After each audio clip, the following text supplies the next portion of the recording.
vamos a ver en varias dimensiones. Vamos a hablar de los derechos humanos y por eso la lámina inicial de los derechos humanos. Y vamos a hablar también de los derechos sexuales y reproductivos que tiene el ser humano, ¿no? Y tres temas importantes en esta área, ¿no? Uno tiene que ver con los anticonceptivos, el segundo tiene que ver con el aborto y la fertilización. Este último tema lo tienen también desarrollado en la lectura que se les ha puesto en la parte de los seminarios, pero eh, será ampliado con esta lectura. Bien, entonces este es el índice y vamos a comenzar pues la clase al respecto. Bien, acá vemos pues los animales actúan por instinto, ¿no? A partir del celo. En los seres humanos hay muchos aspectos o muchas dimensiones que se suman a la sexualidad humana. Por un lado está la salud de la persona, de la pareja en este caso, el deseo de tener placer, porque en el ser humano está dividido la procreación del placer y algunos valores importantes que debe tener la pareja, ¿no? Desde la fidelidad y la confiabilidad que se debe tener con la pareja. Pero ampliaremos algunos puntos al respecto. Entonces, el objetivo del ser humano pues es lograr la felicidad plena a través de la sexualidad. Les decía que había dimensiones donde la sexualidad va a tener un punto muy importante, ¿no? Y estas dimensiones son cuatro. Una, la biológica o corpórea, y justamente a partir de esta dimensión biológica y corpórea se define el aspecto físico, los cromosomas, la genética que tiene una persona, y por eso que ahí marco el sexo biológico, ¿no? Como un aspecto importante también de la expresión corpórea de la persona. Esto, por supuesto, va a influir en la función sexual y reproductiva de la persona, pero hay otra dimensión muy importante como es la psicológica, que es lo que como concepto tiene la persona sobre sí mismo, sobre su sexualidad y cómo se interrelaciona a nivel social. Entonces, en el aspecto psicológico, tenemos que considerar la identidad de género. Interviene muchos aspectos, además de lo racional o intelectual, lo emocional y los sentimientos. En la otra dimensión también muy importante es la social y cultural. Y acá cómo se relaciona la persona a nivel de la sociedad. Y acá influye mucho las creencias y si es que esta sociedad acepta o impone conductas o expresiones sexuales. Aquí es muy importante cómo la persona se vincula dentro del ambiente social.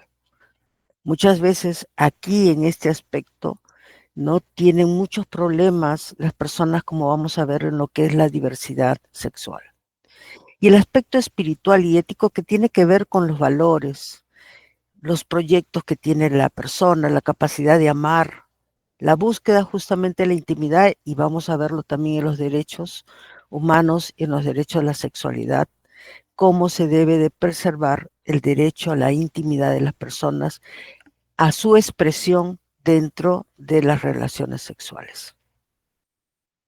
Entonces, estas dimensiones son muy importantes porque la sexualidad influye en estas cuatro dimensiones. ¿Cuándo se comenzó a hablar que teníamos que tener una salud sexual? Recién en el 2006. La Organización Mundial de la Salud, utilizando justamente la definición de salud, usa el mismo concepto, ¿no? Y le añade, ¿no? Además del estado de bienestar físico, mental y social, la sexualidad, ¿no? Y entonces considera que la salud sexual debe tener un enfoque positivo y respetuoso de las decisiones que tienen las personas y que estas posibilidades de tener experiencias sexuales placenteras y seguras deben estar libres de coacción, discriminación y violencia. Miren, si nosotros hablamos de los derechos humanos que se instauraron en el año 1946, después de la Segunda Guerra Mundial, recién en el 2006 se comienza a hablar de la salud sexual y lo que requiere para que una persona tenga una salud sexual.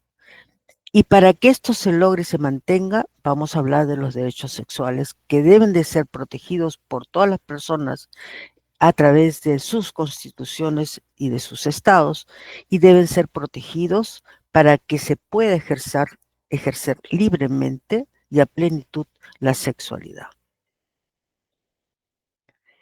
Entonces estamos hablando de los derechos humanos después de la Segunda Guerra Mundial, el juicio de Nuremberg, ¿no?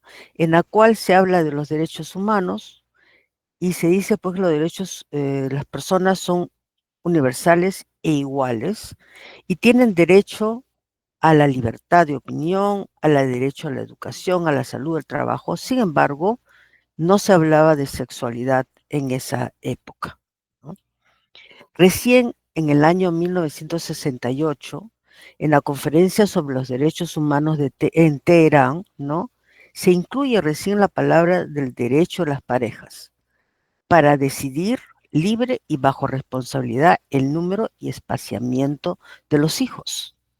Hablamos de 1960. Luego avanza muchos años y recién nuevamente en el año 1994 en el Cairo, en una conferencia sobre población y desarrollo, se habla de los derechos sexuales y reproductivos de la mujer. Miren cuántos años y cuánto tiempo, ¿no?, para hablar de este tema. La Organización Panamericana de la Salud en el 2000 nos habla de ese derecho a la libertad sexual, autonomía, integridad y seguridad sexual. Estamos hablando del año 2000. Sin embargo, cuando veamos la constitución de esta sociedad de la LGTB, ¿no?, se hace en 1990. Significa que más o menos 10 años estuvo luchando este grupo para ser integrado y para que se le considere, ¿no?, dentro de, como dice, de tener esta diversidad sexual, ¿no? Y que debe tener privacidad también sexual, toma de decisiones, no tanto responsable, pero como bien dice, los derechos sexuales y reproductivos deben ser con cuidado. Y vamos a ver cuando definamos ética sexual, tiene que haber responsabilidad para asumir adecuadamente estos derechos. La Organización Mundial de la Salud en el 2006 ya nos define, ¿no?, identidades y roles de género. Ya nos está definiendo algunos términos y que se debe de respetar, ¿no?, todo lo que es la intimidad, nuevamente la reproducción y la orientación sexual afectiva. Es aquí en el 2006 que ya se comienza a introducir el uso a nivel mundial, ¿no?, de anticonceptivos, porque es un derecho de las personas de saber cuántos niños tener y el espaciamiento que debe tener entre uno y otro hijo. En algunos países, como Europa, ¿no?, esto está debidamente, ¿cómo se llama?, expresado en los diferentes derechos que tiene la mujer. En nuestro país, cuando nosotros leemos algunos artículos que tienen que ver con las zonas de sierra, selva, muchas veces en estas zonas no se tiene o no llega la información del uso de anticonceptivos. Y lo vamos a ver a través de un informe que hizo las Naciones Unidas en el año 2023.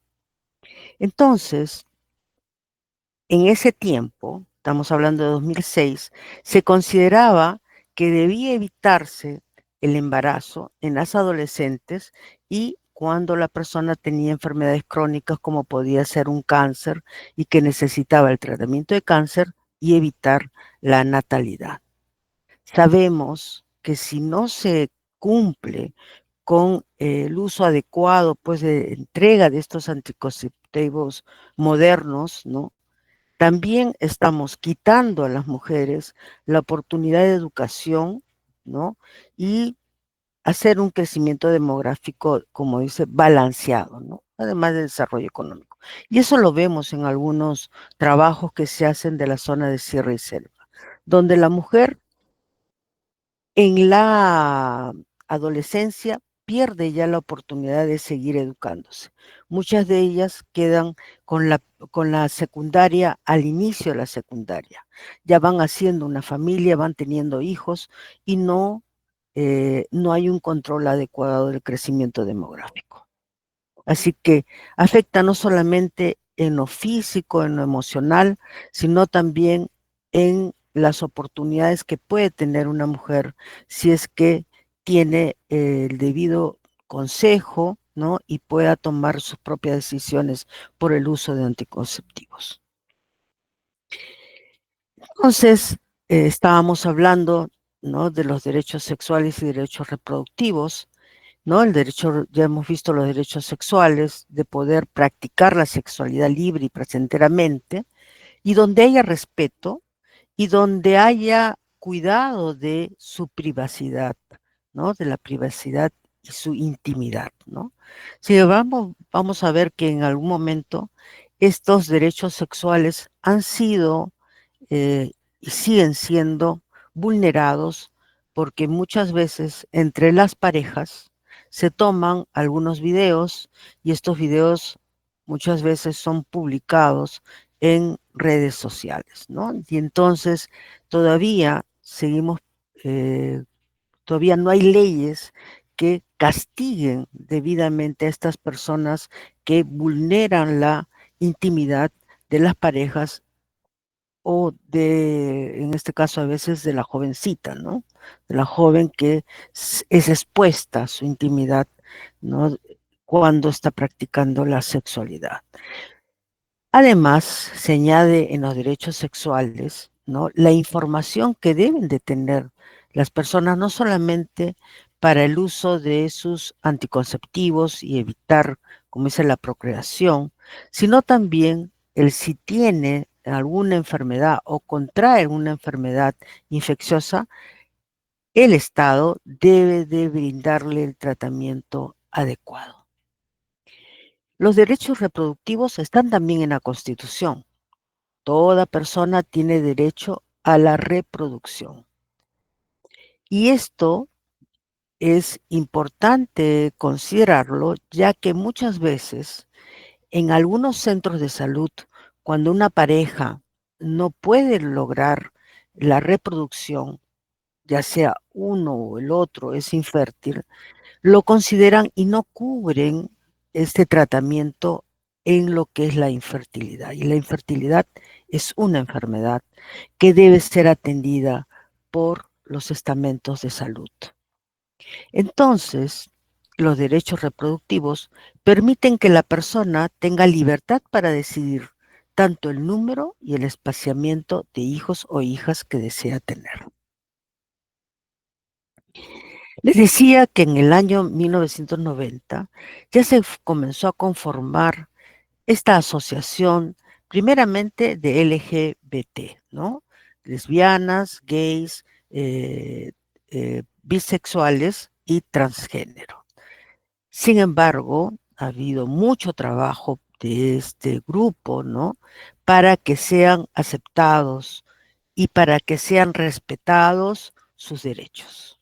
Recién en el 2018, las Naciones Unidas ha amparado a este grupo colectivo y ha considerado que no era necesario volver a escribir los derechos humanos, porque ellos son personas también y por lo tanto se les debe proteger contra la violencia que muchas veces se ejerce con estas personas, se debe de prevenir que no se les torture, que no se les degrade, que no se les castigue, que no se ejerza violencia con ellos. Derogar estas leyes que muchas veces penalizan las relaciones o el matrimonio entre parejas, eh, entre parejas del mismo sexo. Últimamente lo hemos estado viendo ya desde el año pasado como la exigencia a la ley de que se le dé también los derechos a estas personas que al unirse o a, o a convivir tengan el derecho que en el momento que fallece su pareja también hereden los bienes que se conformaron en el momento de la convivencia. Entonces, todavía en nuestro país hay leyes que no se están cumpliendo.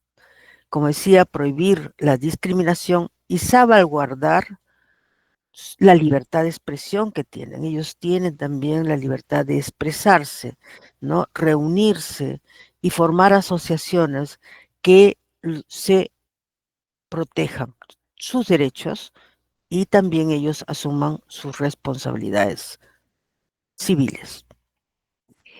En el Perú, los derechos tanto de los seres humanos están en la Constitución.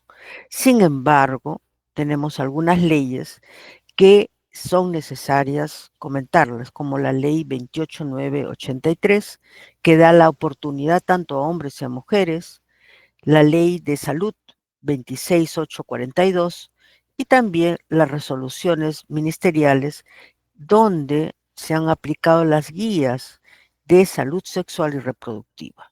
Entonces, sí tenemos leyes, sí tenemos resoluciones, lo importante es que éstas sean debidamente conocidas, no solamente por los entes o por las personas que brindan salud, sino por todos los que vivimos en este país. Les decía que en el año 2023 la Defensoría del Pueblo, conjuntamente con el Fondo de Población de las Naciones Unidas, hicieron o elevaron o entregaron un informe muy importante porque ya hemos visto todo lo que deberíamos tener como derechos sexuales y derechos reproductivos. Sin embargo, se encontró una serie de deficiencias todavía a nivel de nuestro país. Lo que este grupo hizo era supervisar 94 establecimientos en 11 regiones del país. ¿Y qué encontraron? ¿No? Y advirtieron que se debería priorizar la salud sexual y reproductiva. ¿Para qué? Para evitar justamente los elevados números o porcentajes de mortalidad materna y garantizar el acceso a los servicios de planificación familiar. Entonces, ¿qué encontraron ellos? De las 396 usuarias, ¿no?, que utilizaban estos servicios de salud, 9 de ellas manifestaron que le habían condicionado darles el método anticonceptivo siempre y cuando estuviera su pareja presente. Finalmente, 22 de ellas decidieron no aceptar el servicio de anticoncepción o el método anticonceptivo. 15% de estos centros o establecimientos no brindan servicios de lenguaje en señas, sabiendo que muchas mujeres o varones tienen incapacidades también. 45% no cuentan con un servicio diferenciado. Y aquí es muy importante porque en este momento el número de adolescentes que se embarazan muy jovencitas, a veces de 10 años, muchas veces con un gran porcentaje que han sido violentadas, ¿no?, por ya sea familiares muy cercanos y resultan con estos embarazos, ¿no? Muchas veces no les, no les explican tanto a la joven como a la familia los derechos que tienen.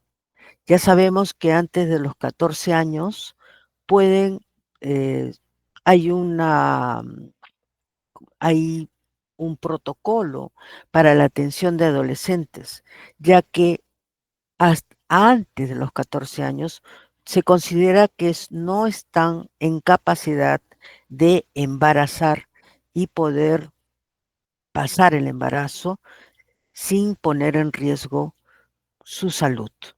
Entonces, esta posibilidad fatalmente muchas veces no se tiene conocimiento y muchas veces tienen que acudir o acuden a la maternidad de Lima, que es el único centro en este momento que brinda la atención de adolescentes y la posibilidad de que antes de las 20 semanas y antes de los 14 años pueden brindarle el aborto siempre y cuando haya, por supuesto, una atención no solamente obstétrica, sino psicológica para que la adolescente tome una decisión. Y entonces, si no hay servicios diferenciados, lo más seguro que la adolescente, muchas adolescentes muy pequeñitas, avanzan en el embarazo con altos riesgos para su salud física y la posibilidad de que puedan fallecer en este proceso de embarazo. 17% de las usuarias calificaron el servicio regular. ¿Y por qué lo calificaron? Sí, Doctora, sí. no está pasando las diapositivas. Ah, a ver. Em, ¿No hay movimiento de las diapositivas? No hay movimiento. Ya, a ver, a ver, En a todo ver. caso, se presione directamente en la diapositiva y no lo pase con el teclado porque a veces se traba. A ver.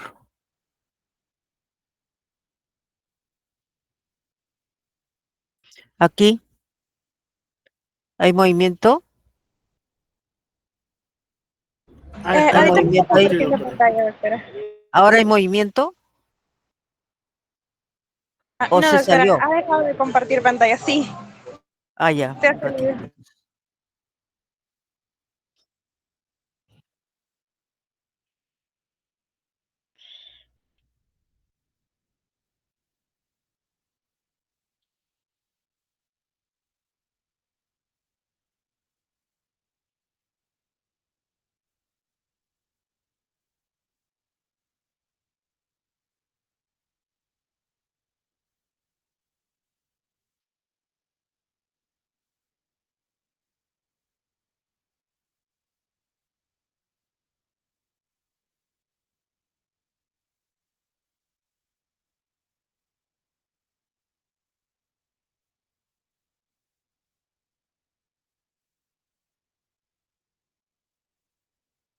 Ahora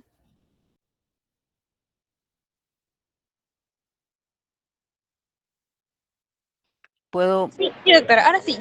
ahora sí se ve movimiento. A ver, pase de diapositiva. A ver,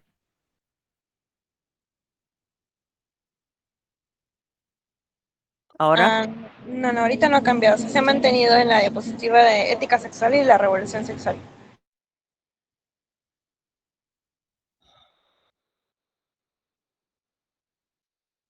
ahora. No, doctora, sigue en la misma diapositiva. Ah,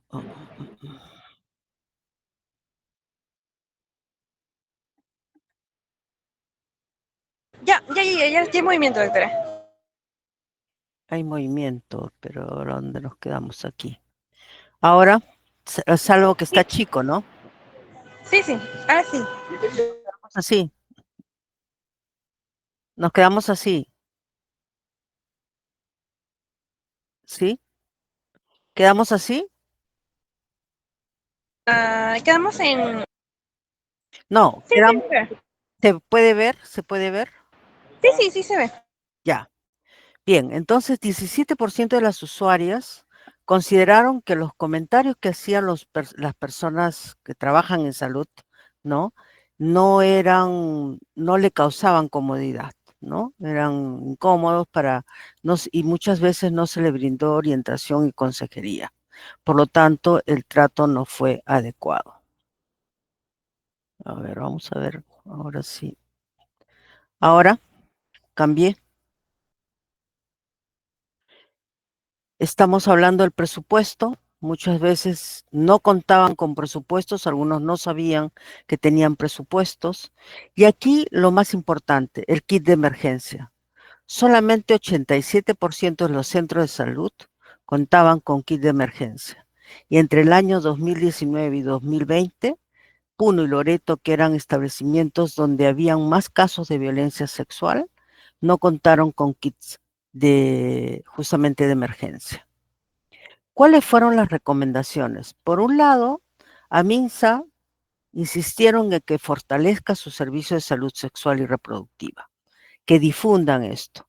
Y esto, como ente rector MINSA, ¿no? Da la misma especificación a todos los centros de salud, incluyendo salud, que deben de dar consejería, planificación familiar y difundir todo lo que tiene que ver con el área de sexual y de reproducción. También al Ministerio de la Mujer y Poblaciones Vulnerables, sabemos que ellos reciben muchas veces eh, los casos de violencia y por lo tanto eh, pidieron también a ellos que capaciten y sensibilicen no solamente al personal de salud, sino también sensibilicen a los que recibían casos de violencia que recibía la mujer. Y el Ministerio de Cultura para que ellos también tengan otro enfoque intercultural, considerando de que nuestro país tiene vastas regiones donde la cultura es diferente. Así es que eh, pidió que el Ministerio de Cultura también tenga un aporte, ¿no? En este aspecto y de supervisión también en un futuro de estos centros que brindaban justamente atención en, en el área de anticoncepción y de procreación. No sé si cambió la lámina. Sí, sí, doctora. Ya, bien. Hablemos primero de la revolución sexual de entre los años 60 y 80, época de los hippies, donde se comienza a quitarle ese mito de la sexualidad. Y ahora no preguntamos a una persona si se masturba o no se masturba. Sabemos que la masturbación es un elemento, un ejercicio normal, tanto en el hombre como en la mujer, o sea, en toda persona. Ya no se toma, antes se lo tomaba hasta como una patología, ¿no? También la normalización de la homosexualidad y las sexualidades alternativas, por eso es que ahora es LGTBQ+, ¿no? Ampliar también la educación sexual, no solamente ahora en las personas adultas, en los jóvenes, y también dentro de los niños, de acuerdo a la edad, también el autocuidado para evitar tanta violación de estos niños que muchas veces eh, tienen tocamientos sexuales creyendo que son juegos o muchas veces creyendo que esta persona le está brindando afecto y no de este tipo del área sexual. Antiguamente no había la anticoncepción y vamos a ver que muchas veces se usaban una serie de sustancias que se colocaban en la vagina hasta, como dice, heces, con el fin de no embarazar, ¿no? Situaciones que han vivido pues quizás nuestras abuelas o bisabuelas y que ahora pues felizmente en esta etapa de la vida ya no se vive. Entonces se comenzó a inscribir lo que era la ética sexual, lo hemos estado viendo, que es justamente las cualidades que debe tener una persona de amar, de intimar, de unirse, de vincularse, de entregarse, de asumir la paternidad y maternidad responsable. Y aquí responsabilidad y autocuidado. Compromiso primeramente consigo mismo y con los demás. Y entonces esta responsabilidad y derechos sexuales lo marco porque es muy importante para evitar justamente la que esta persona, si es responsable consigo mismo, si se cuida, no debe aceptar la discriminación, no debe aceptar la violencia, no debe de ser producto de un comercio sexual, ¿no? Debe de tomar decisiones con libertad, pero para tomar decisiones con libertad debe tener conocimientos, debe recibir consejería, ¿no? Y debe recibir pues programas de educación sexual y por lo tanto por eso es la ética sexual que requiere justamente este tipo de programas, que la mujer y el varón o las personas reciban consejería y los diagnósticos necesarios en su momento y que la educación sexual no sea pues un tabú, ¿no? Sino que se promueva de acuerdo a la edad de las personas.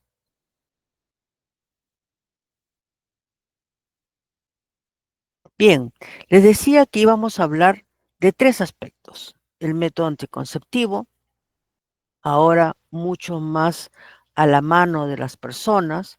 ¿Y qué requiere estos métodos anticonceptivos? Solamente que la persona, en este caso, firme un consentimiento de que está siendo informada, que decida en esta variedad de métodos anticonceptivos cuál método usar, ¿no? Y que seleccione este método. Esto muchas veces ha sido cuestionado que por qué la pareja no asiste, pero muchas veces eh, en nuestro país muchas veces es mal considerado si una persona, o si en caso es la mujer, quiere cuidarse, ¿no? El típico machismo que todavía se tiene en nuestro país, ¿no? Si te estás cuidando es que seguro te quieres meter con otros hombres y no conmigo, ¿no? Entonces, por eso decía, es importante el consejo, la orientación, no solamente a la mujer, sino a su pareja, para que conozca que este método anticonceptivo va a permitir que tengan placer y no procreación, ¿no? Y la procreación la decidirán entre los dos. El,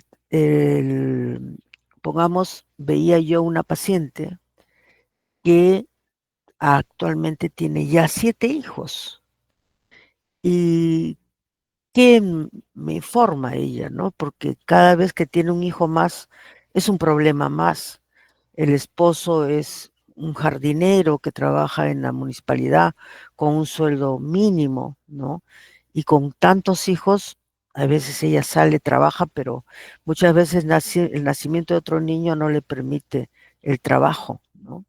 Y entonces le preguntaba si había acudido a, y me decía que no, que justamente su religión no le permitía la planificación, ¿no? De todas maneras, la invité a que en el salud pues está abierto el programa de planificación para que asistan los dos, ¿no? Que en la siguiente reunión viniese también con el esposo, ¿no? Para que asistan y finalmente ellos tomen la decisión. Pero realmente el tener tantos niños y no, como dice, brindarles la atención de vida. Encima estos niños, 2 de ellos o quizás 3 tienen autismo y uno de ellos tiene retardo mental, así que la carga en salud es importante para esta pareja, ¿no? Bien, el aborto. Ya desde antiguamente el aborto era permitido cuando esta era producida o el embarazo era producido por un incesto, era permitido. Sin embargo, el cristianismo sabemos que ha sido castigado y causaba pues el exilio de la sociedad de esta persona que se producía el aborto. En Estados Unidos, en el año 1820, ya se inscribe la ley del antiaborto, ¿no? Y pues se da lo contrario, la aparición de abortistas clandestinos. Sin embargo, en este momento, en Estados Unidos encontramos que hay muchos estados donde hay clínicas especiales, donde la mujer puede asistir, juntamente a veces con su pareja, para decidir el aborto. Por lo tanto, este proceso, ¿no? de aceptación del aborto viene pues de mucho tiempo atrás, y las leyes que se han ido dando en Estados Unidos, que es uno de los países que está más avanzado con respecto, ¿no? Para evitar justamente lo que vemos en nuestro país. Madres que asisten a sitios clandestinos y muchas veces terminan muertas por una mala práctica, o las consecuencias de una mala práctica, infecciones generalizadas y muchas veces la muerte de la madre. 40 países justifican el aborto por protección a la vida y salud de la mujer. ¿En qué casos?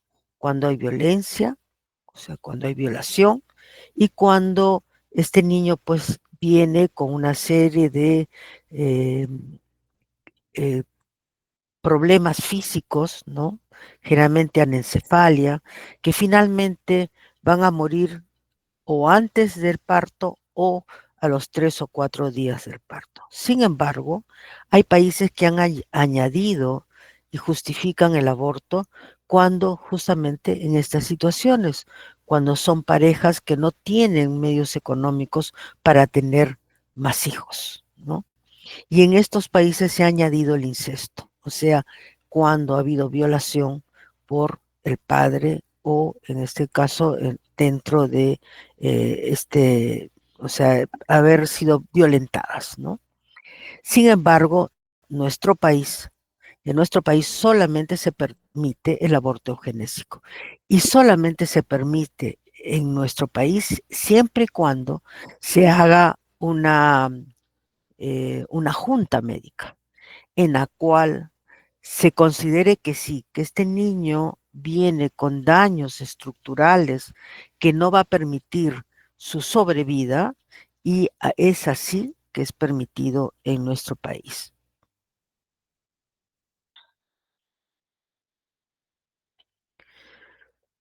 Sin embargo, cuando la madre, o en este caso la mujer, se causa el aborto o permite que otra persona le practique el aborto, la ley sí la va a castigar con 2 años o prestación de servicios comunitarios de 52 a 104 jornadas. Y cuando un profesional, sea médico, obstetra, farmacéutico o enfermera, que a veces también se prestan para este tipo de actividad abortiva, ¿no? La pena, además de la pena de prisión, es perder la, la inhabilitación, o sea, son inhabilitadas en su profesión. ¿Cuáles son las posiciones a favor a nivel mundial? ¿No? Las posiciones a favor del aborto es que la mujer es dueña de su cuerpo, ¿no? Y en muchos países de Europa se considera que la mujer es dueña de su cuerpo y por lo tanto puede decidir sobre su maternidad. Sin embargo, en nuestros países, ¿no? En otros países, se considera de que eso no puede ser así, que no es así, que más bien cuando la madre decide el aborto, lo que está causando es un homicidio. Por lo tanto, ¿no? El uso del aborto, ¿no? Debe ser debidamente consensuado con la mujer, porque finalmente las consecuencias, no solamente para la madre que tiene un bebé, son estas que estamos viendo, en la cual la madre le da la espalda al niño. ¿Y quién es la víctima? El niño. Entonces, en nuestro país creo que las leyes se tienen que evaluar debidamente. Todavía hay mucho problema con algunas leyes. Y aquí quiero contarles lo que ocurre con las adolescentes en nuestro país y que sigue ocurriendo. En el Perú hay dos casos importantes o dos casos que han tenido mucha eh, resonancia en nuestro país. Una de una joven de 17 años y otra de 13 años, en la cual el Estado las halló culpables y ejerció un trato cruel y discriminatorio y negligente con estas menores. La menor de 17 años, cuyas siglas iniciales son KLL, fue obligada a tener al bebé diagnosticado por anencefalia, sabiendo que era un problema eugenésico, ¿no? Lo obligó a que lo amamante 4 días, que es el tiempo que sobrevivió el bebé. Toda esta experiencia le ocasionó daño en su salud mental y le negaron justamente el aborto eugenésico, habiendo esta joven acudido en los primeros meses del embarazo. La otra menor, LC, de 13 años, de extrema pobreza y víctima de violación, intentó suicidarse arrojándose desde un quinto piso. Resultó cuadraplégica, ya que no fue operada a tiempo por estar embarazada. Los argumentos de los médicos era que los fármacos afectarían al feto. Finalmente fue operada después de producirse un aborto espontáneo, pero las consecuencias han sido irreversibles para esta joven, porque esta niña, ¿no? O esta joven requiere, o sea, es dependiente y requiere de desarrollar sus necesidades básicas con dependencia, ¿no?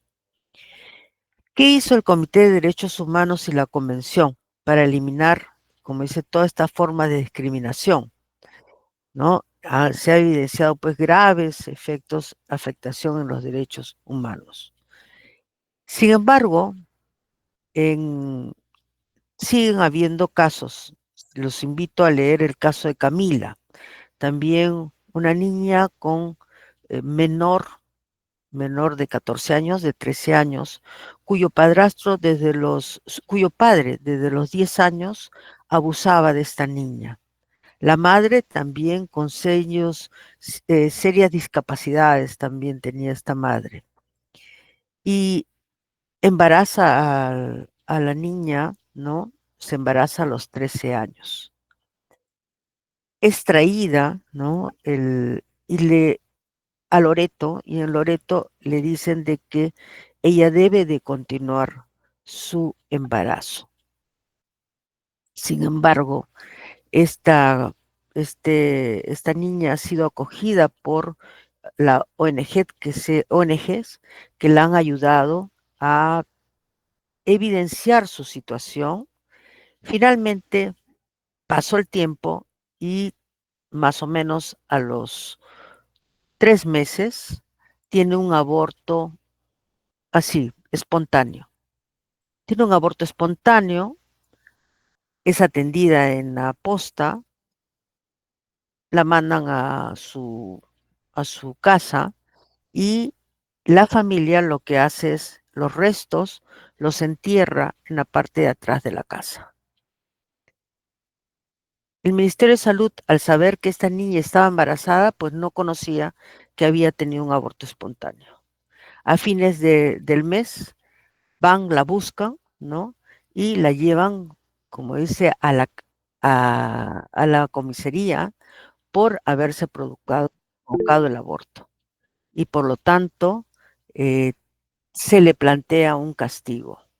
La comunidad donde vivía también la discrimina y la aísla. Entonces, estas situaciones creo que en nuestro país ya no se debe de dar. El aborto, como dice, no es un acto de beneficencia para la madre, porque rompe justamente cualquier propuesta ética de vida plena. Pero hay que considerar las excepciones, las situaciones donde deben haber excepciones en estos casos.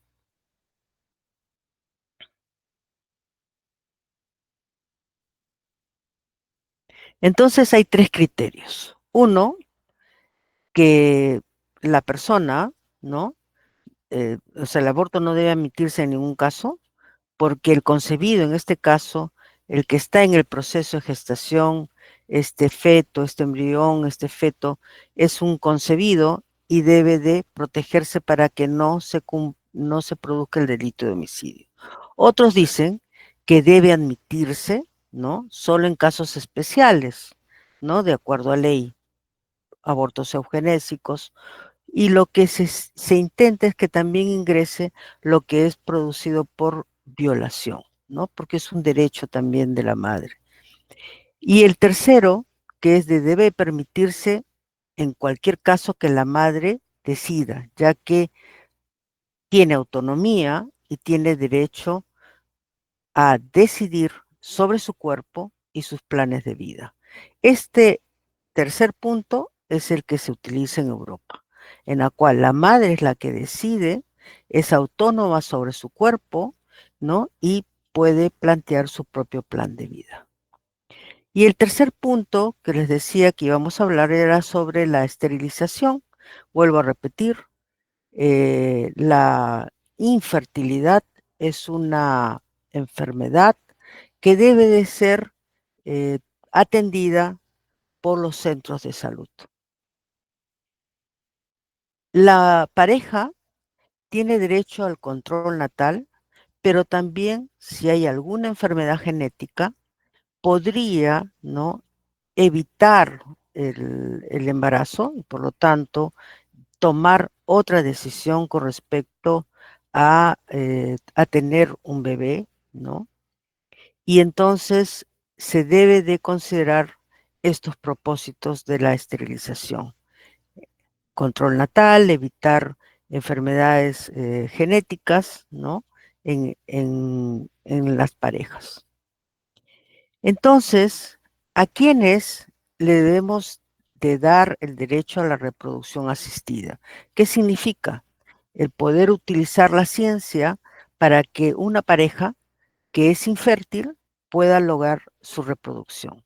La Constitución así lo permite, es un derecho de la reproducción. Y entonces la pareja puede decidir cuántos hijos tener y cuán espaciado puede tener estos bebés.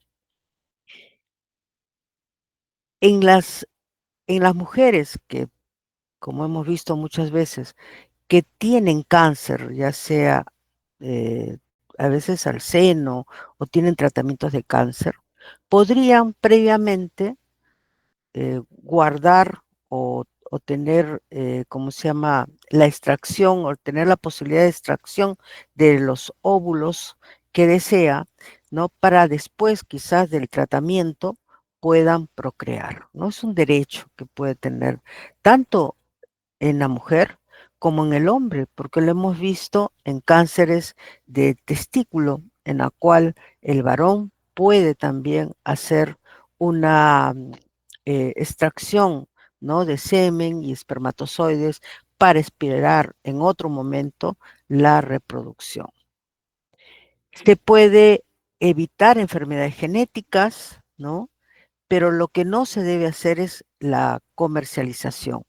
Sin embargo, en muchos países como Europa nuevamente, hay la posibilidad, y en Estados Unidos también, la posibilidad de que personas con problemas de infertilidad, ya sea el varón, ¿no? O ya sea la mujer, pueda comprar eh, óvulos o espermatozoides. Y en nuestro país también la posibilidad de que haya donación de sus familiares, ¿no? Siempre y cuando, por supuesto, la pareja así acepte. Y hay acá un tema que es muy importante, que es la inseminación post-mortem. ¿En qué momento se podría hacer esa inseminación post-mortem o el uso de embriones después de que, eh, en este caso, voy a contarles después un caso en el cual el varón, ¿no?, tiene un cáncer y la esposa, ¿no?, tenía documentos en la cual él sí había hecho la, eh, había guardado o le habían en los bancos de semen habían guardado espermatozoides que permitían, después de que él falleció, la inseminación de la esposa.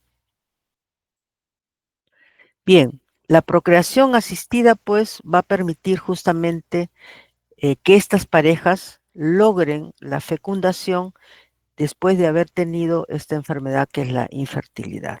Vamos a hablar de la fecundación intracorpórea dentro, ¿no? Dentro del útero. Extracorpórea cuando se retiran las células y se hace fuera la formación del embrión para nuevamente colocar en el útero el embrión, y la fertilización artificial, que tiene, esta sí, más controversias.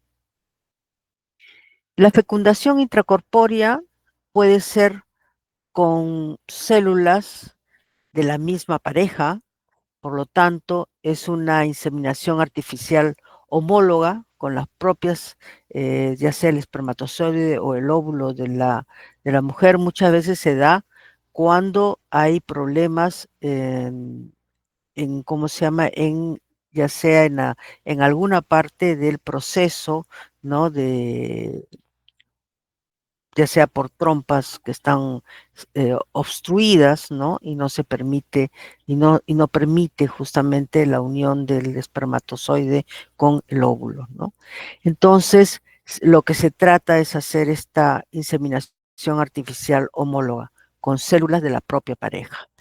Pero puede ser, y el otro es la inseminación artificial heteróloga. ¿Qué significa? Puede ser el óvulo de la mujer, pero el espermatozoide donado, y el otro es la fecundación asistida. Tres procesos que se dan intracorpóreamente, dentro del útero, como acá estamos mostrando, ¿no? Previa estimulación ovárica, se induce la ovulación, ¿no? Se inyecta el semen, ¿no? Para una inseminación dentro, ¿no? Y por supuesto con apoyo de hormonas en fase luteica, ¿no? Considerando aquí que acá hay que tener mucho cuidado con estas hormonas porque producen cuadros depresivos. ¿Qué dice la religión? Acepta la homóloga, ¿no? Acepta la homóloga, pero no la heteróloga, la que se utiliza, como dice, por donación. No se acepta eso. Y la fecundación asistida, donde hay manipulación de gametos, no es aceptada, ¿no? ¿Cuáles son los criterios biomédicos, bioéticos médicos? En la inseminación artificial homóloga, estamos hablando de una pareja infértil, ¿no? Y que justamente se prepara en endometrio, se preparan las trompas, ¿no? Y se juntan las dos células de la pareja, ¿no? La inseminación heteróloga, ahí hay un problema. ¿Por qué? Porque, por un lado, el aspecto psicológico de la pareja que es infértil. Ahí el infértil, ya sea la mujer que no tiene ya óvulos o el hombre que no tienen espermatozoides, tienen que entrar en un proceso de atención psicológica, porque muchas veces la noticia se la dan en el momento que se le están haciendo una serie de exámenes, y tienen que tomar la decisión si es que van a permitir o se van a permitir, ¿no? Tener un donador, ya sea de espermatozoide o óvulos. Esto exige que la pareja firme un consentimiento de aceptación. Esto es legal, ¿no? Se hace a través de un notario y, como decía, hay un aspecto emocional que se tiene que trabajar, ¿no? Porque no vaya a ser que en el futuro, como es de un espermatozoide donado, nace este bebé y sea rechazado, ¿no?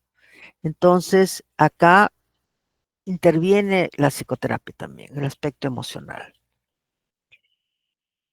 ¿Qué es lo que, cuál es la excepción o el riesgo de que mujeres solteras o lesbianas, y en otros dicen homosexuales, podrían aceptar, podrían hacer esta inseminación artificial? ¿no? Ese es como que el factor en contra, ¿no?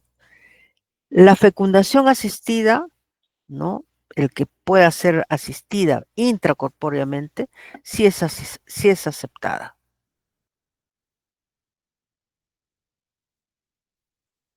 Acá el post-mortem decía, y este es un caso de una pareja que más o menos 6 meses antes, después de haber tenido 3 procesos de embarazo que no llegaron a término, sino a abortos espontáneos, deciden iniciar un tratamiento de fertilización.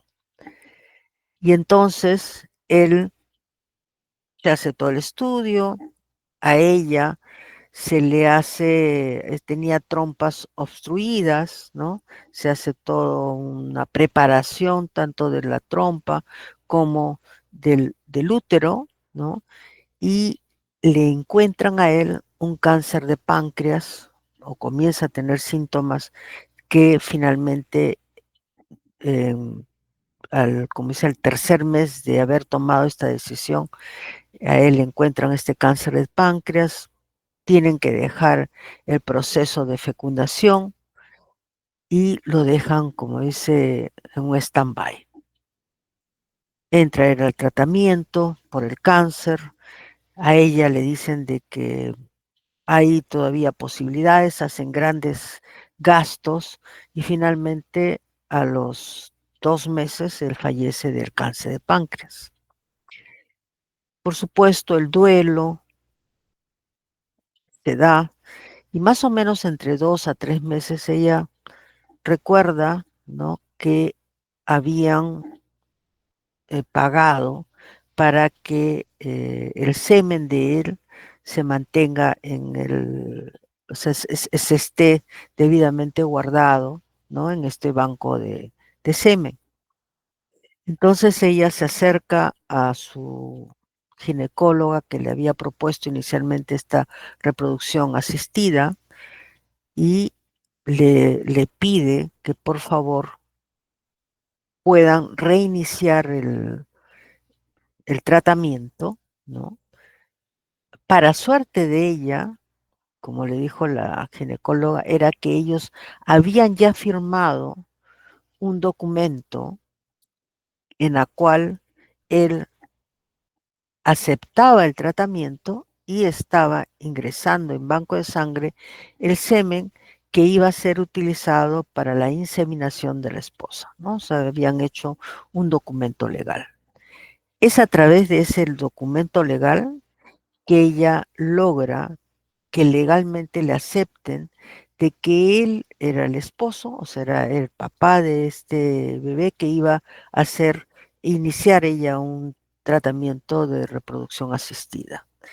Esa fue la, la situación por la cual se permitió la fecundación post-morte. Si no hay esta documentación, hubiera sido muy difícil que ella logre la inseminación. El otro desafío que tiene es si este bebé que finalmente se logra va a tener los derechos filiares y sucesorios, ¿no?, que debe tener el concebido, ¿no? Entonces, estos son proyectos de ley que se tienen que ver, ¿no? Sin embargo, sí se aceptó la fecundación post-mortem, más bien, bueno, se dio el embarazo y nació pues el bebé. Y el problema era de que el bebé no ha sido firmado por el papá, ¿no? No está siendo firmado por el papá. Pero ella está justamente buscando esta posibilidad de que este niño pues tenga, porque había bienes que había dejado el esposo que debe tener este bebé, ¿no? O sea, la parte legal es lo que todavía se está viendo. Y el último es la fecundación extracorpórea. Estamos hablando de fecundación fuera, ¿no?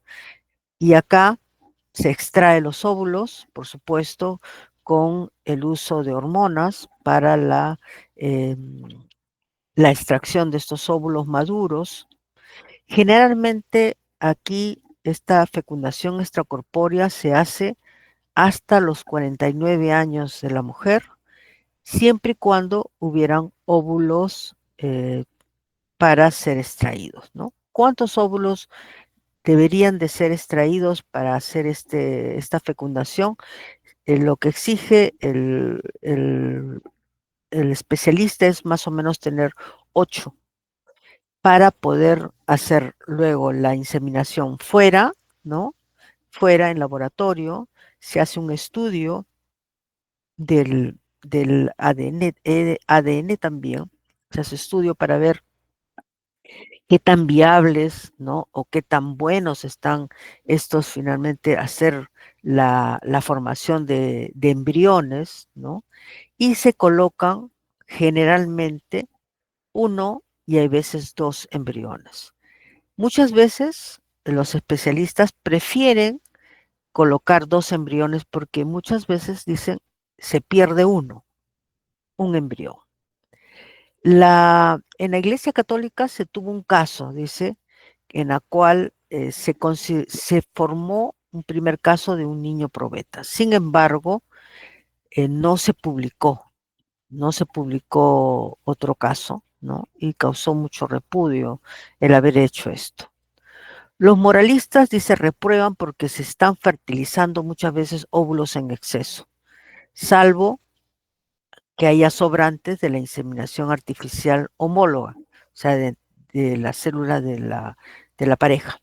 Y hay un artículo justamente en España cuando se han fertilizado óvulos en exceso y no se sabe qué hacer con estos embriones en un futuro, ¿no? Con estas células en un futuro.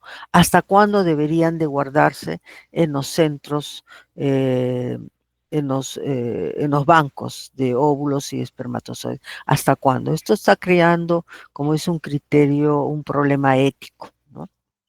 Y el otro problema que tiene esta fecundación extracorpórea, porque muchas veces la madre no tiene un buen útero como para permitir que se implante el embrión, y acá viene lo que es la madre subrogada, que es un problema legal, porque la madre, o sea, o la mujer que va a llevar el embarazo, debe firmar un documento en la cual coloca de que el embarazo que está llevando no es su hijo y que en el término, o sea, después del parto, lo va a entregar a los que son, en este caso, los que contrataron su útero, ¿no? Sin embargo, muchas veces este hijo que se incubó, la madre o la que llevó la maternidad no lo quiere entregar y eso se crea muchos problemas. Entonces, la fecundación extracorpórea también es un elemento importante para el tratamiento de las parejas con problemas de infertilidad, ¿no?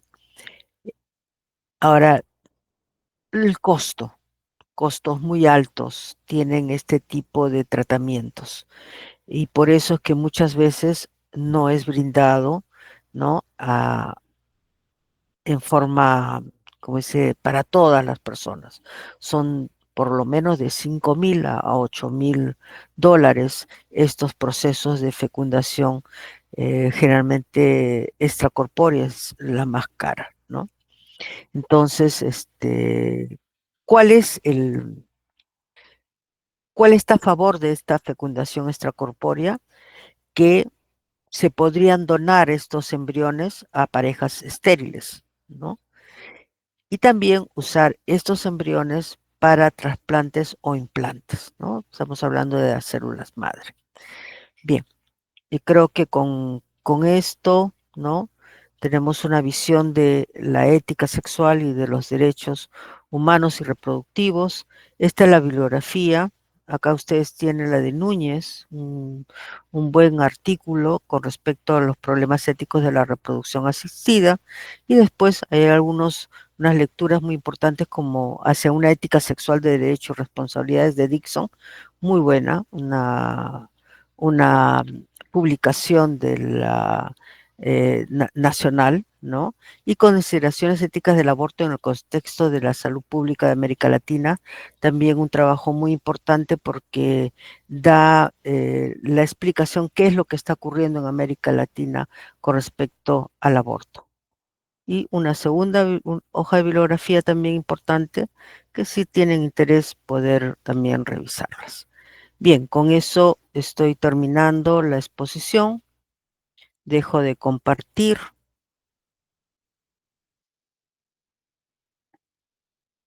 No sé si habría alguna pregunta.